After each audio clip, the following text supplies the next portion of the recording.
مرحب مرحب يا رمضان ويا مرحبا بك يا رمضان مرحب مرحب يا رمضان ويا مرحبا بك يا رمضان.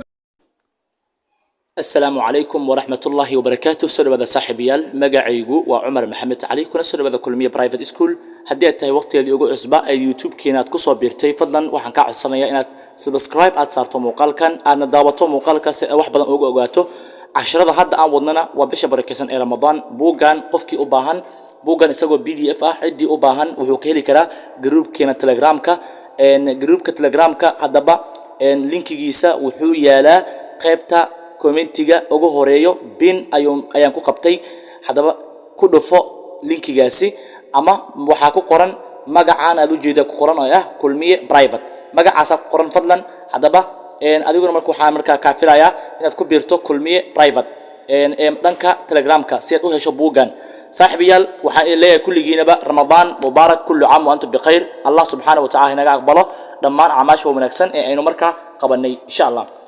maanta waxaan ka bilaabaynaa casharkeena casharka lixaad ee ah sunnah oo ah desirable acts of fasting. Okay, sunnah waxa weeyaan waxyaabaha sunnada ah waa maxay marka waxa lagu fasiraa desirable acts waa ficilada loo baahan yahay of fasting oo qofka sooman looga baahan yahay waay marka la sooman yahay ficilada loo baahan yahay ayaan markaasi ayaan isla arki doonaa insha Allah.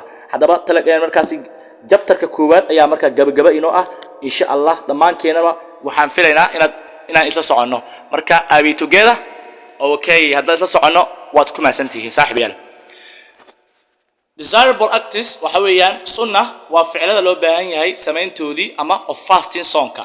Okay, ko waxa looga baahan yahay to take a night meal qofka waxa looga baahan yahay to take inuu qaato ama uu cuno a night meal cunada haweenkii oo loo yaqaan suxuur qofka suxuurta inuu cuna loo baahan yahay sababtoo ah suxuurta nabiga Muhammad sallallahu alayhi wasallam ayaa faaliyay ama ayaa amaanay wuxuu yiri soonkeena iyo soonka dadka ahlu kitaabka ama yahuuda ah waxay markaasi ku kala duwan yihiin suxuurta oo la cuno marka suxuurta cuna bay yiraahdeen nabiga sallallahu alayhi wasallam anagu marka suxuurta ayuu nabiga sallallahu alayhi wasallam amraya as close to the time of fajr iyadoo u dhow waqtiga fajrka ah as possible sida macquulka ah maxaa yeelay suxuurta oo 8 saac iyo 9 saac la cunayo hadda nabiga sallallahu alayhi wasallam faalin nabiga wuxuu markaa suxuurta oo inoo amaanay in ay tahay suxuurta mid adiga koowaad ilaa adinka labaad ay u dhaxayso dhaxdoodana ay ku jirto Anas bin Malik markii la weydiiyay uu yiri waxa ku jirto 50 aayadood oo la akhriyay marka ayaa loo baahan yahay iyadoo u dhow salaada fajrka ah. B waxa weeye waxa looga baahan yahay oo sunna ah to break the fast as soon qofka inuu soonka si fudud ama markaa sida dhaqsiyaha badan uu furo ama uu jibiyo to break qofka inuu jibiyo ama uu furo the fast soonka as soon sida uu dhaqsiyaha badan as one is qofka isagoo sure isagoo huba oo hubaal u og that the sun has set inay qoraal dhacday qofka hadii hal mar uu og yahay ama uu hubsado in ay qoraal dhacday maxaa yeelay qofka wuu sooman yahay qofka wuu afuran yahay nabiga sallallahu xadiiskiisa oo ah hadii hal mar qoraal ay dhacdo qofka soomanna wuu afuran yahay marka qofka inuu marka iyadoo si fudud uu soonkiisa u furo ayaa loo baahan yahay marka inuu markaasi qofka uu afurka la dedejiyo weeye marka si xarafka si wuxuu leeyahay marka to say qofka inuu akhriyo weeye the du'ada inuu akhriyo the prophet ka taas oo nabigu peace and blessings naxariis nabadgeliyo be upon him dushiisa ahaatay nabiga used uu ahaa to say inuu akhriyo at iftar waqtiga iftarka ayuu nabigu sallallahu alayhi wasallam uu akhrinayay oo ah the time one breaks one is fasting oo ah qof waqtiga haduu hal mar dhacoba qofka soomanna uu afuran yahay.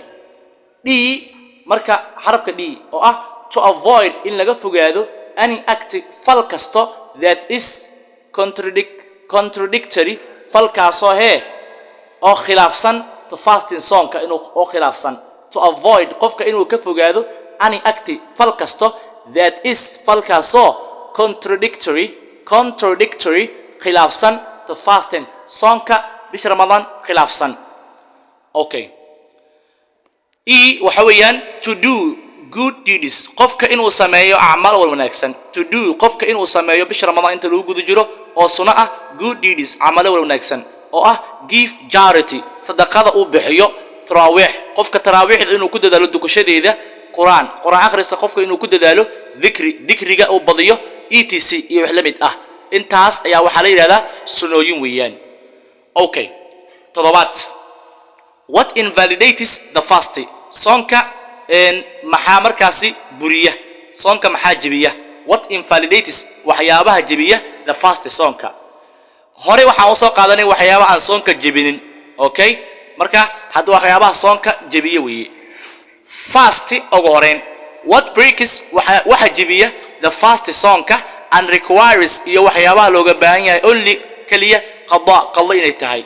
Making mina qada waxa weeye making up for the days qofka in uu soo qadeeyo uu keeno maalmihii one did not fast, maalmihii uusan soomin in Ramadan bisha Ramadan ka mid aha, maalmihii soonka uu ka maqnaa uu qofka iska furay uusan soomin ayaa la yiraahdaa qada inuu qofka soo qadeeyo.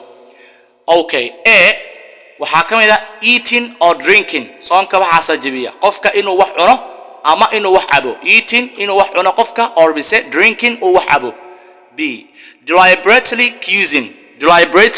Deliberately qofka inuu si bareer ah cuising uu isagoo markaasi ugu sababo one self, qofka isaga markaasi naf ahaan isu sababo to vomit inuu matago. Macnaha qofka inuu ismatajiyo isagoo markaasi kas ah u sameeyo.